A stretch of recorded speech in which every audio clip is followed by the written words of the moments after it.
Welcome to Friday Night Chats with Garage Geek. I hope everyone had a great week. Mine is done, and I'm very happy because it is now spring break.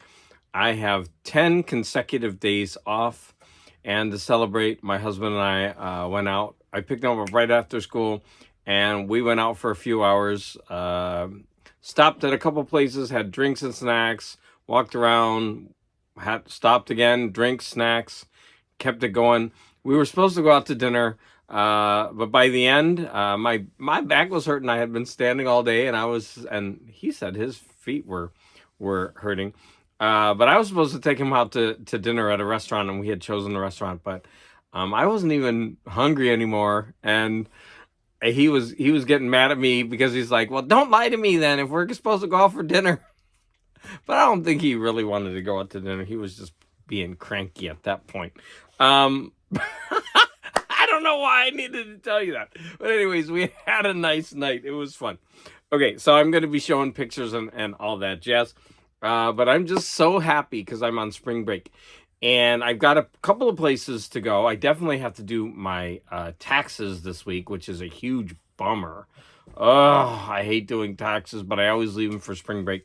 Because, I have the time to do it. So I got, since I knew I was going to have spring break, I sent away for some comic supplies. And I wanted to show these off for Larry's library, and I am going to be making a video. So I got these in, and I wanted to show them. So this is from the Comic Pro line, acid-free. These are the acrylic clear boards. So these are for comics that have... that you want to be able to see the front and the back. So it's basically a see-through board. So when you put it in the bag, you can turn it around and also see the back. So I bought, this time I bought a current size, two silvers, two golds, and one magazine. Unfortunately, I forgot to buy the magazine Mylars, but I might have a couple left over. In any event, please look forward to seeing a video where I will open one of these, and I will display comics in all sizes and show them off to show these things off, because I think these are fabulous. If you are a comic or magazine collector, you really should have some of these on hand in case the magazine or the comic, especially magazines, they have these beautiful art pieces on the back. So, and they look great in Mylar. So look forward to that video. It's going to be coming soon. Instead of me doing my taxes, I'll work on that video. I also want to point out that I have 1 week left. So next Saturday is my, I forget what it's called, Fabulous Four, something like that. So we are going to be covering Monsters, which I have to read this week. I will, though. The movie Stalker by Andrei Tarkovsky. That's like, remember, it's March of the Mammoth, so I went big this month. So that's a pretty long film, but highly regarded. A 3 CD set of Blood on the Fields by Wynton Marsalis. Man, I like this. Spoiler. And The Arabian Nights, the first volume. Remember, you could read anything that you want. You don't have to, obviously don't have to read the whole thing.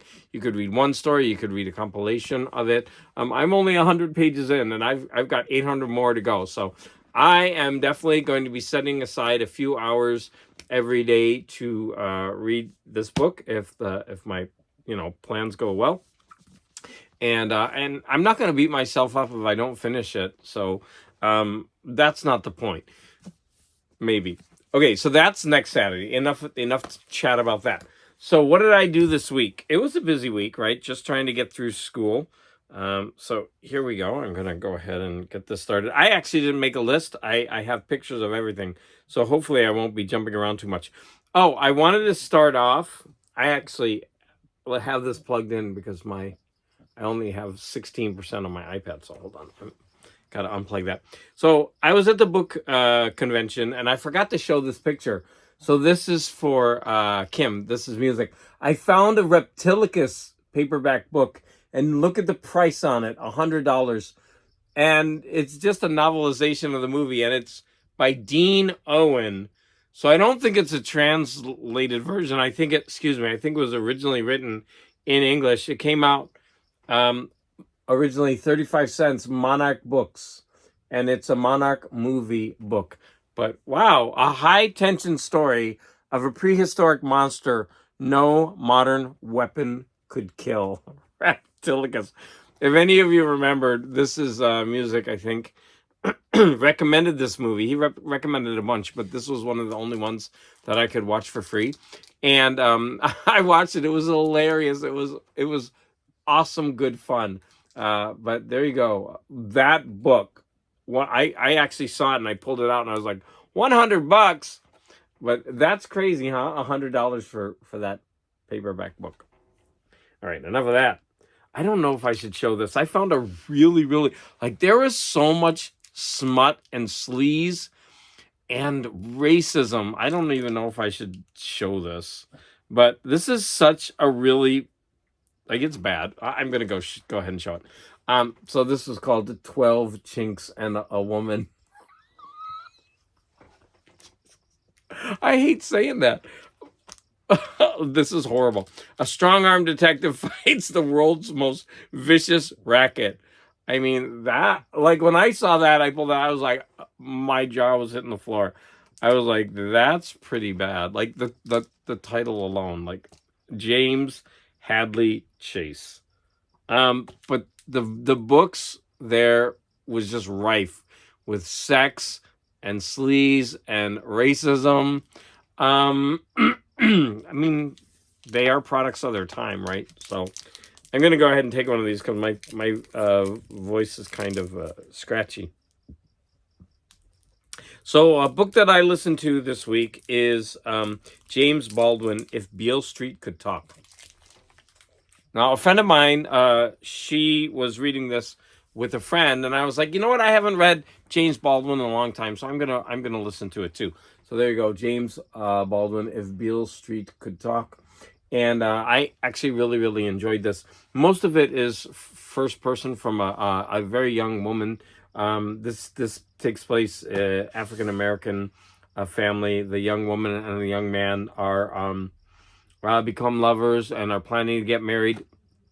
But the young man gets put into prison.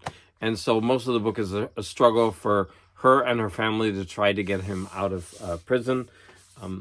Yeah, like I actually really enjoyed this. The point of view did switch a couple of times. As my friend stated, there was a little bit of problem with the voice because sometimes you felt it was James Baldwin coming through instead of the actual voice of the character. And that happens a lot, actually, in fiction. So when an author decides to write from a character's point of view, to actually stay in that point of view and not try to get your points across, it can be difficult. And for example, Kazuo Ishiguro, when he writes his first-person narratives, I really feel like he stays within the voice, and that's really admirable, especially because I love first-person narrative. So anyways, I really enjoyed this book, If Beale Street Could Talk, and in fact, I got Giovanni's Room, and I'm going to listen to that one next. I don't remember ever having read this one before. I know I've read Giovanni's Room when I was really young, so it for me it'll be like listening to it the first time. So again, my friend was very excited to read this book, The Secret History of Bigfoot. Now, I've been across the country and I've been to places where Bigfoot is, kind of important. I went. Oh, I should have gotten some pictures. I went to this place where they had Bigfoot art, and they had the biggest sculpted Bigfoot in the world, and I mean it was huge. Like I was standing next to its foot, I think, and I was, standing up, and the foot was bigger than I was. So I've been to places like this, and where you go in and there's like stickers everywhere and magnets and all this kind of stuff. Great fun. And so this book, I'm not going to say I hated it. It just wasn't as enjoyable as I was hoping it would be. Definitely not poorly written or anything like that. But yeah, I was just like, it was okay for me. I wouldn't highly recommend this book. My friend hasn't read it yet, but she's still excited to read it. So this is The Secret History of Bigfoot, Field Notes on a North American Monster by John O'Connor. There you go. This book, however, I absolutely loved. Now, this is one of the short novels, and it's on the Hugo list. This is the second in a series. This one was just published, and I was able to get it early, kind of early. What Feasts at Night. And again, I was when I read the first book and I showed the first book, I loved the cover art. This is by the same artist, I would assume, and the first one was built on Edgar Allan Poe's Fall of the House of Usher. This one was built on, I don't even know what country, but there's the main character goes back to there. I did that again there. So it's and again I said it's. I'm so bad with this. The main character uses the pronoun they.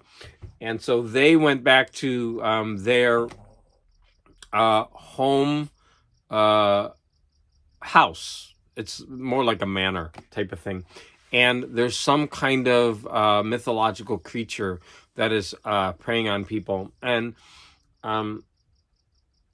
the way that this was written, I was hooked. It was really fun. I really like the character and the way it's written. And I liked, like, part of this takes place in dreams, and that can get old really fast. But I was actually, it didn't wear itself out or thin, and it's short enough that you get into the world, you enjoy it, and you get out. And I'm going to say that I would again really recommend this book, and I recommend that you read the first one and this one. I thoroughly enjoyed both of these books. So the first one, I can't remember what it was called, but it is by T. Kingfisher. Oh, it's right there. What Moves the Dead. That was the first one in this series. Oh, here's a picture of my hubby and I. We got some drinks there. There's drinks at another place. So we were just, oh yeah, we had this too. That was so delicious, by the way. It was hummus and guacamole, but made with some fancy ingredients. Uh-oh. The next thing I'm coming to is my husband really wanted to watch Ricky Stanicky, an Amazon original. And it's got John Cena and this guy, I forget who he is. I forget his name, but he's so cute. Well, you know who he is. I hope. So anyways, Ricky Stanicky. I'm not big on comedies. So I'm going to say, yeah, I enjoyed it. Didn't hate it. Wasn't horrible. There were some funny parts to it, but again, I don't like comedies, and for me, by the end, comedies usually, wear themselves thin. I've had enough by the end. However, there is one or two scenes in this movie where John Cena is dressing up as famous pop icons of the 80s, and he's singing dirty versions of their songs. It's a stage show he does, and it's pretty funny. So here you can see him dressed up like Britney Spears. That was pretty funny. And yeah, like, he's surrounded by trash, and oh Lord, that's pretty funny. So I'm gonna say that for those scenes alone, this movie was worth it. We finished the first season of The Floor, which is a game show hosted by Rob Lowe. There are 81 squares, and as you answer questions and challenge people based on categories, you gain more and more property on the floor. So much of this game is based on chance, although there is some strategy to it, and it's up to chance because it really does determine what category you get when you have to challenge someone. I saw people with huge chunks of floor, and then they have to challenge someone in the category that they don't know, and they just lose it all. And one guy, I think he did it all within one night. He battled like 6 or 7 different people. He was winning left and right. But by the end of the night, he didn't keep his territory and he was kicked out, and he didn't win anything. And he was such a strong competitor. I mean, that happened a couple of times, actually. I'm going to say that I thoroughly enjoyed this game show, and I hope there's going to be a season 2. Speaking of season 2s, we finished What We Do in the Shadows season 2, and man, I am still enjoying this show. It's just a lot of fun. If you watch too many episodes in a row, it can get silly, and a couple of episodes do dip in quality. But overall, this is such a funny show, and you start to get really, I don't know, you get attached to the characters, and there's 5, the 5 main characters, and you start to like each one of them, and you like their arcs. Really enjoyed it. Here's another promotion for this. They did add a new character. She's not in it that much, but she's a comedic actor. I think she did a lot of voices on The Simpsons, and she was in another comedy about the end of the world. Oh, I forget what that was called. The Last Man in the World, or The Last Man on Earth. That was actually a really good comedy. And that, I think that's it for me. Yep, I'm scrolling back. I probably shouldn't have shown this. That's really, sorry, I'm showing it again. I probably shouldn't show that. That's pretty bad. Yeah, that's it. Dang, my Friday night chat is only 17 minutes. This is crazy. Okay, let me just throw this in. I've been trying to get through Coriolanus for the last 2 weeks. I start reading it and I start nodding. I'm going to say that I don't know if it was tired, but I think the first 30 pages of this was really boring. Once I got to around the 45 page mark, it actually started getting good. So I'm actually looking forward to keep reading this, and because I bought the other version, within a couple months, I'm going to reread it, because I think, of course, it's Shakespeare. You should try to read it more than once. You're going to get something more out of it. But I've got so many books that I need to get through. And right now, I'm just stalling. I need to just end this, but I can't believe I'm only at 18 minutes. So that's perfect. Because my husband and I convinced him to watch The 3-Body Problem. So this is based on a group or 3 books. And I guess the people who did Game of Thrones made this. And there's been a lot of buzz about it. A couple of people have already mentioned it to me, including the friend that I've mentioned on the show many times. So we're gonna start watching it tonight, and I hope it's really good, because I really enjoyed the books. Now, the books won a lot of awards, but the books are kind of controversial in that a lot of people didn't like the books. A lot of people rave about the books. I'm one of the people that rave. So it's going to be interesting to see how they handle the show. So I'll probably reviewing that without spoilers next Friday. All right, wish me luck on doing my taxes, everyone out there. My garage army, I want to thank you. I'm sorry I shortchanged you this week. I know you need more of me. This is unforgivable. Under 20 minutes, that's just not okay. But I'm going to go ahead and end it here. Happy reading this week.